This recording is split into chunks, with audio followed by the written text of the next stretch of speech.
Vodacom Digital Lab, en partenariat avec Kinshasa Digital, la coopération allemande et l'Institut national de recherche biomédicale, a procédé à la présentation d'une application web dédiée à la surveillance et au suivi des capacités hospitalières. L'objectif est de répondre aux épidémies en RDC. Au cours de cet atelier, il était question de faire la restitution de la deuxième phase de ce projet en collaboration avec le ministère de la Santé pour la digitalisation des données Covid-19. Des bons résultats ont été obtenus quant à ceux, rassure le directeur général de la Direction générale de lutte contre les maladies, qui suggère que le tableau de bord soit élargi à d'autres maladies. Au niveau de la phase 2, on a compris qu'il y a un besoin d'étendre, de ne pas se focaliser seulement sur la Covid-19 parce qu'il est évident maintenant que la Covid-19, ça fait 2 ans que nous sommes avec la Covid et que nous serons encore toujours avec la Covid-19 pour plusieurs années encore.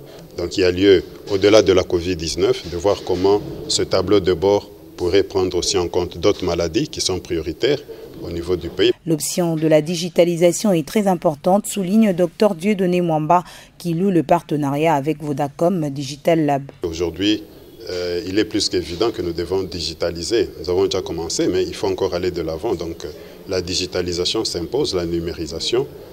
C'est vraiment une option levée au niveau du secteur et c'est pourquoi l'ensemble de nos partenaires doivent nous accompagner dans cette option. Kinshasa Digital accompagne le ministère de la Santé avec son partenaire Vodacom dans la construction des outils pour le suivi des données de la situation épidémiologique. Pour la deuxième phase, nous sommes associés à la DGLM, à l'INRB, avec Vodacom pour pouvoir améliorer ces outils, pouvoir les généraliser, non pas seulement à la Covid-19, mais aussi à toutes les autres épidémies et maladies qui sont présentes dans notre pays, tout aussi en améliorant l'outil, en le rendant plus convivial, en y intégrant les différentes technologies qui nous sont offertes par Vodacom. Nous avons notamment rendu l'outil utilisable sans connexion Internet. Comme vous le savez, certaines zones de notre pays ont des contraintes de connexion.